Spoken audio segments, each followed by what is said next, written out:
Assalamualaikum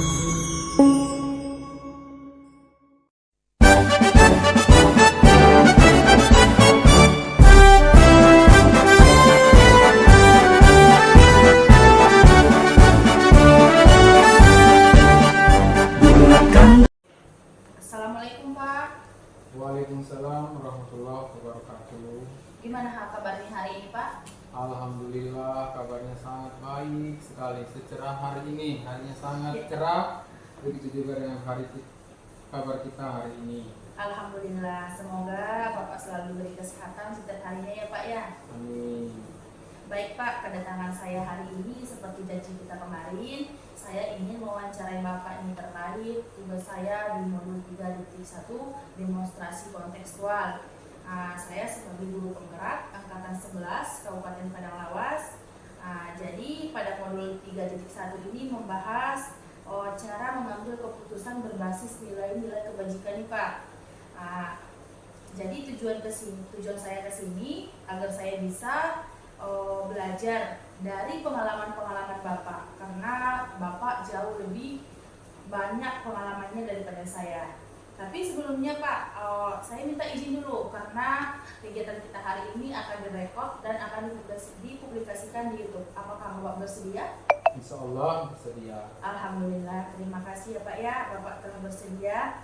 Baiklah Pak, melihat dari waktu Bapak yang lumayan sibuk juga nih, kita mulai ya Pak ya. Untuk pertanyaan yang pertama nih Pak, dalam pemimpin ini ada nggak Pak kasus-kasus yang berkaitan dengan dilema etika atau bujukan moral yang Bapak alami? Kemudian bagaimana Bapak mengidentifikasi terhadap kasus-kasus yang Bapak alami?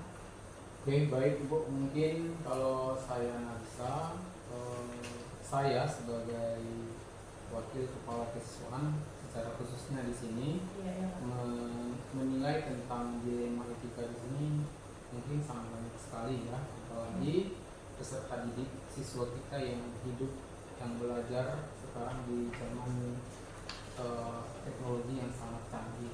Salah satunya dengan penggunaan handphone yang sudah menjadi kebiasaan tersendiri bagi mereka, baik tinggal di rumah, mereka dan saat kembali ke sekolah ini. Jadi kebiasaan tersebutlah yang tidak bisa mereka tinggalkan sehingga terbawa-bawa ke sekolah ini. Dan salah satu caranya untuk mengidentifikasinya, sini saya berkoordinasi, kalau di lingkungan asrama saya berkoordinasi dengan pembina asrama tentunya, dan di lingkungan sekolah saya berkoordinasi dengan pertama wali kelas, begitu juga dengan guru BK yang ada di sekolah kita ini. Iya, baik Pak. Jadi permasalahan kasus yang Bapak alami di sini tentang handphone ya Pak, yang penggunaan handphone. Betul. Jadi cara Bapak mengidentifikasinya dengan pembina asrama, wali kelas dan juga guru BK ya Pak ya. Iya. Baik Pak. Jadi pertanyaan kedua nih Pak, kira-kira bagaimana Bapak menjalankan mengambil sebuah keputusan dari permasalahan yang terjadi tadi Pak?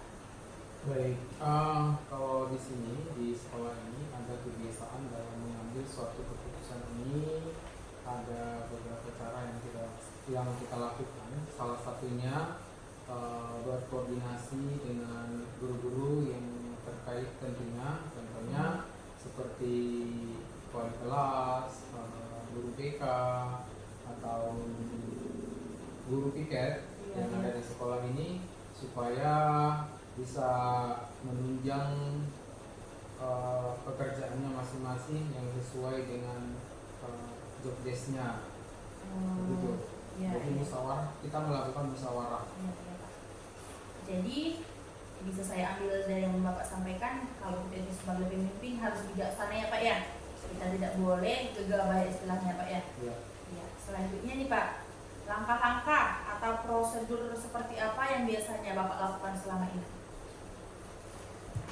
Yang pertama kita tadi ya membuat musyawarah. Iya, Dari hasil musyawarah kita itu kita membuat evaluasi apakah hasil musyawarah kita itu bisa berjalan sesuai yang kita inginkan atau bahkan musyawarah itu bahkan tidak berjalan sama sekali. Hasil musyawarah kita itu bahkan tidak berjalan sama sekali. Nah, jadi untuk itu setelah beberapa minggu lah kita katakan, kita lihat apakah hasil keputusan kita itu bisa diterima, bisa dilaksanakan oleh peserta didik kita. Nah, dari situlah kita bisa evaluasi apakah ada hal yang harus ditambah atau dikurangi.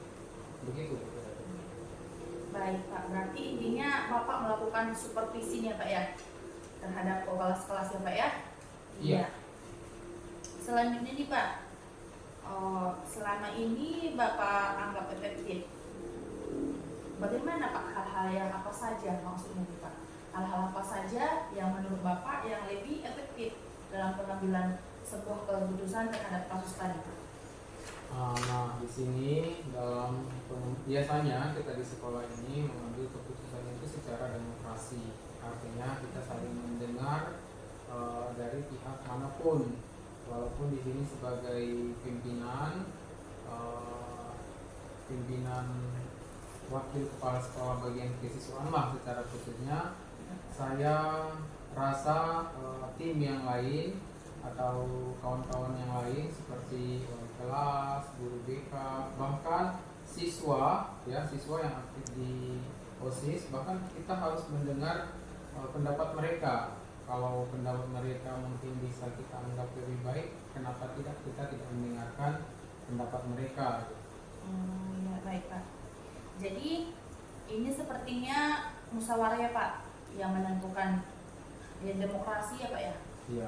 Ya, selanjutnya nih Pak, hal-hal apa saja nih yang selama ini yang merupakan tantangan bagi Bapak dalam mengambil sebuah keputusan nih Pak?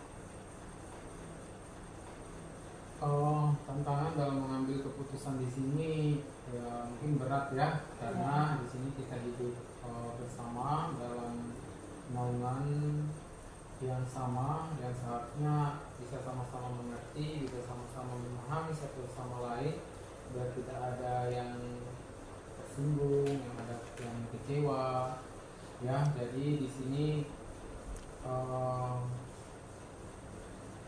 tantangannya bisa kita cari solusinya bersama-sama dengan guru-guru yang lain. Artinya mengambil suatu keputusan itu bukan karena keinginan sendiri, tetapi berdasarkan hasil musyawarah, hasil keputusan bersama. Iya. Baik Pak. Jadi saya lihat di sini Bapak bilang dari tadi, sepertinya Bapak ini merasakan paradigma peraturan melawan rasa kasihan ya Pak ya? Iya, betul sekali. Iya. Selanjutnya nih Pak, apakah Bapak memiliki sebuah jadwal tertentu dalam menyelesaikan kasus ini? Misalnya hari ini masalah ada, terus menentukan harinya hari Senin atau hari Sabtu atau minggu depan akan diselesaikan masalah tersebut nih Pak. Bagaimana Bapak membuat jadwalnya, atau langsung diselesaikan di tempat atau gimana nih Pak? Mengingat jadwal kita ya yang tidak tentu, yang intinya setiap harinya itu ada kegiatan yang harus kita kerjakan. Kadang kegiatan kita bisa kerjakan di sekolah, karena kita harus dinas luar mengerjakan pekerjaan kita. Namun ketika itu ada laporan bahwasanya ada sesuatu kasus misalnya siswa yang ketahuan membawa handphone ke sekolah kita, kita akan minta bantuan ke teman-teman guru yang lain. Contohnya misalnya dari pembina asrama atau dari guru BK atau bahkan kepada wali kelasnya. Nah, yang nantinya hari besoknya bisa saya langsung proses dengan siswa dan guru tersebut. Iya, baik Pak. Berarti di sini ada kolaborasi ya Pak ya? Ya. Dan harus fleksibel ya Pak ya. Kalau ada kegiatan yang tidak bisa ditinggalkan, mungkin cari waktu yang lainnya Pak ya? Iya. Iya. Selanjutnya nih Pak, ada nggak Pak maksudnya di sini faktor-faktor apa yang selama ini yang dapat mempermudah atau membantu Bapak dalam mengambil sebuah keputusan Pak? Jadi dari tadi ya kita di sini sifatnya demokrasi. Apabila ada sesuatu yang harus dikomunikasikan atau harus mengambil keputusan, akan kita lakukan secara bersama. Akan kita minta pendapat dari guru-guru, minta pendapat dari guru-guru, minta pendapat dari kepala sekolah. Jadi sifat keputusan itu di sini hasil musyawarah, bukan kepentingan sendiri. Berarti yang selama ini sangat kental sekali ya Pak ya demokrasinya ya Pak ya. Baik. Iya. Ya, baik Pak, kita udah di penghujung nih Pak ya. Ini pertanyaan terakhir saya nih Pak. Kira-kira dari semua hal yang tadi Bapak sampaikan, apa pembelajaran yang dapat Bapak petik dari pengalaman Bapak mengambil sebuah keputusan dilema ini Pak? Jadi kalau kita mengambil keputusan dalam ketiga dilema ini, yang pertama, kalau kita pikirkan sendiri mungkin kita sendiri yang pusing.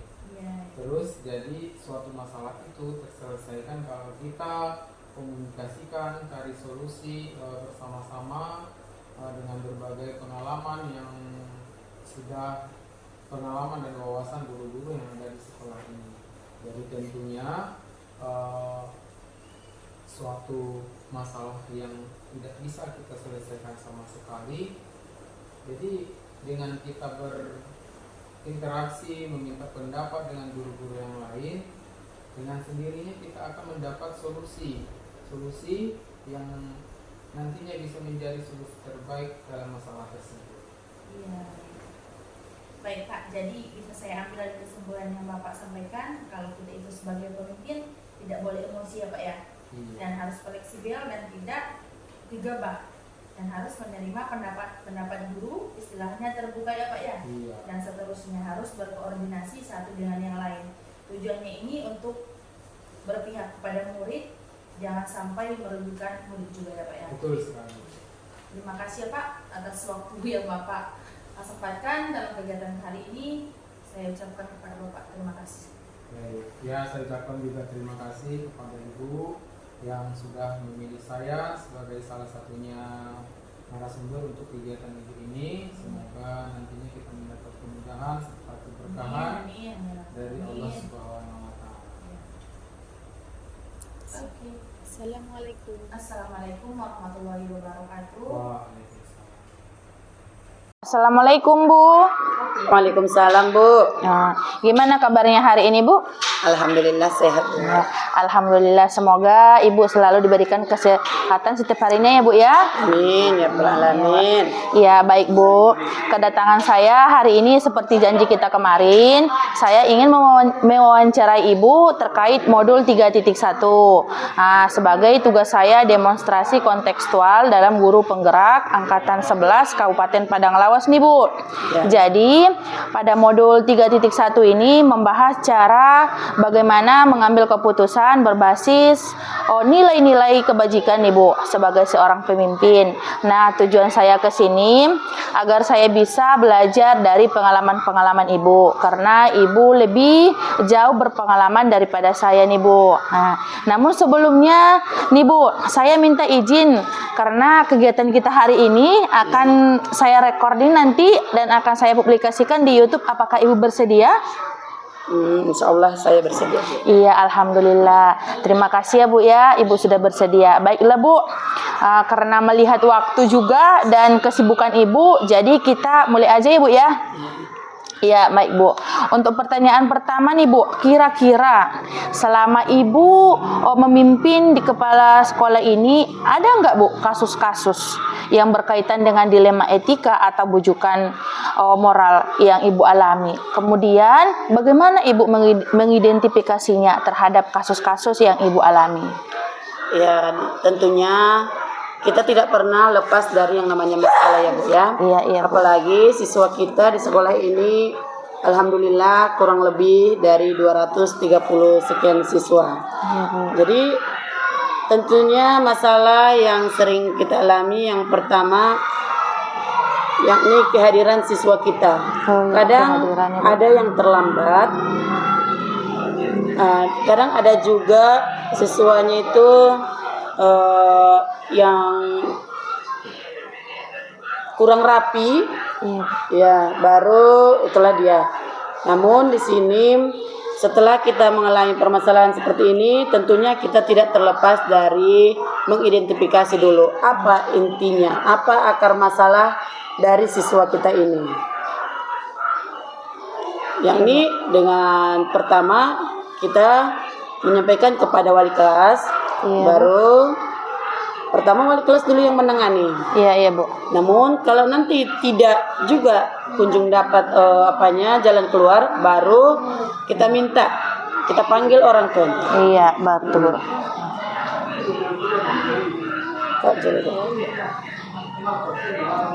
Baru setelah datang orang tuanya, baru nanti kita sampaikan apa masalah anak kita ini. Apakah siswa kita ini disuruh membantu orang tuanya, ataukah karena keinginan siswanya sendiri yang terlambat?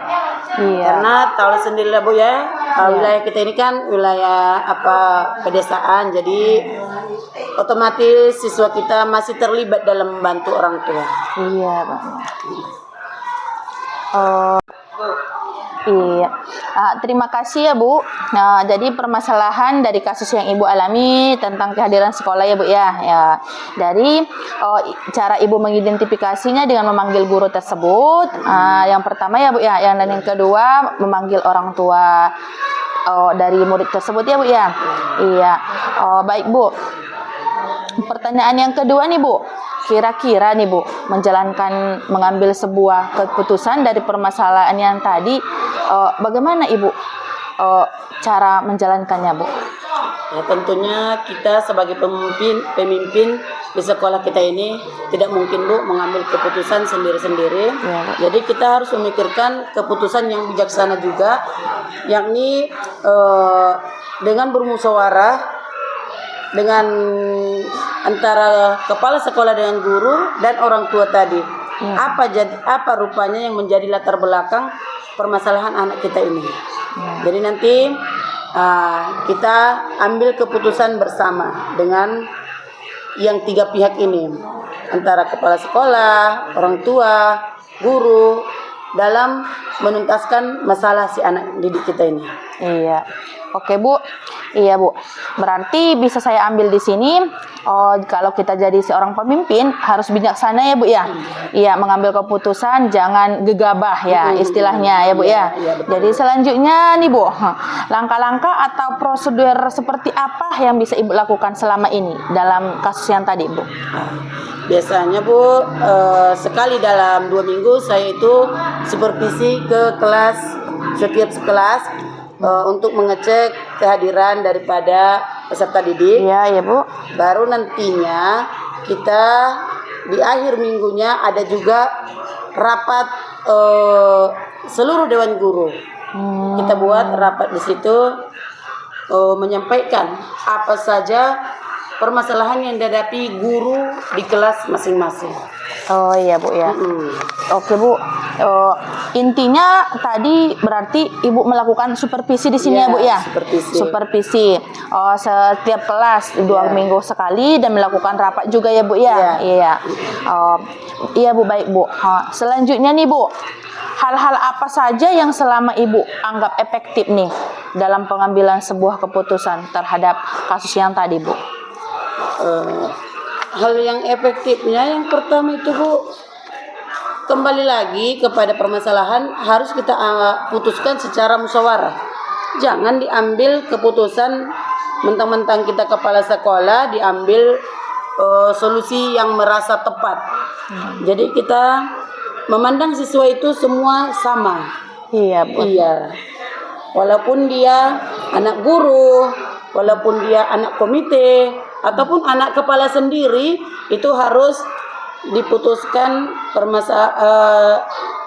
dicari dicari solusinya secara musyawarah kalau ada masalah. Baik Bu, jadi sepertinya musyawarah ya Bu ya, yang menentukan mufakat ini. Selanjutnya nih Bu, pertanyaan saya lagi ya Bu ya. Hal-hal apa saja yang selama merupakan tantangan nih bagi Ibu dalam mengambil sebuah keputusan? Tantangannya Ya. seperti tadi, kalau misalnya sudah kita sampaikan ya Bu, tentang efek jerahnya kalau misalnya nanti siswa kita tidak berubah, kita sudah buat perjanjian. Nanti di akhir pembelajaran ataupun di akhir semester itu dirapatkan kembali, bagi yang tidak memenuhi hasil sepakat tadi dibuatlah efek jerahnya tidak naik kelas. Oh ya Bu ya. Baru dibuat efek jerah tidak naik kelas, namun ini berakibat juga sama saya di sini sebagai pemimpin. Iya iya Bu ya Bu. Nanti kan kita di sini setiap akhir tahun rapat bersama dengan seluruh dewan guru dan komite sekolah. Nanti setiap wali kelas menyampaikan siapa atau berapa orang siswa dari kelasnya yang tidak naik kelas. Dan itu tidak berarti saya harus mengambil keputusan sendiri, tidak. Itu kita buat secara musyawarah Bu. Namun siswa kita yang tidak naik kelas ini ada juga yang masih bertahan di sekolah kita ini Bu. Namun ada yang ya gimana ya, dia merasa malu mungkin. Iya akhirnya betul. dia pindah sekolah. Ada juga yang seperti itu. Iya baik Bu. Baik ya Bu ya. Jadi dapat saya lihat nih Bu ya. Paradigma peraturan yang Ibu rasakan berarti di sini melawan rasa kasihan ya Bu ya. Iya melawan rasa kasihan. Selanjutnya nih Bu, memiliki sebuah jadwal tertentu dalam menyelesaikan kasus. Berarti Ibu bukan sendiri-sendiri di sini. Iya. Dan berarti Ibu membuat sebuah peraturan, bukan peraturan tertentu ya Bu ya. Iya. Ibu buat menyelesaikan masalah ini dengan melibatkan guru-guru di sekolah ya Bu ya. Iya, baik Bu.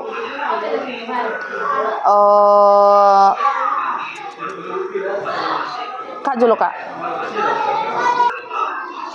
Selanjutnya nih Bu, apakah Ibu memiliki sebuah jadwal tertentu nih Bu dalam menyelesaikan kasus tadi? Misalnya hari ini ada masalah, terus Ibu menentukan, nanti hari Senin aja gitu. Apakah Ibu pernah membuat seperti itu Bu?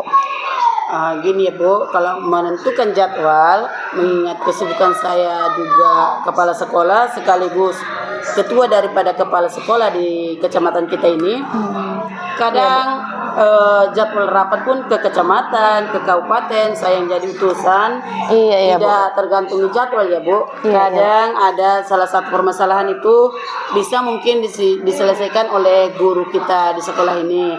Namun kadang ada mungkin permasalahan itu tidak bisa diselesaikan, harus menunggu kedatangan dari kepala sekolah.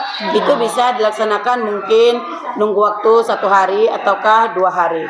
Oh iya Bu, berarti lebih fleksibel ya Bu ya. Iya Bu. Ya, kalau ada kegiatan yang tidak bisa ditinggalkan mungkin cari waktu yang lain. Berarti ya Bu ya, diselesaikan ya Bu ya. Iya.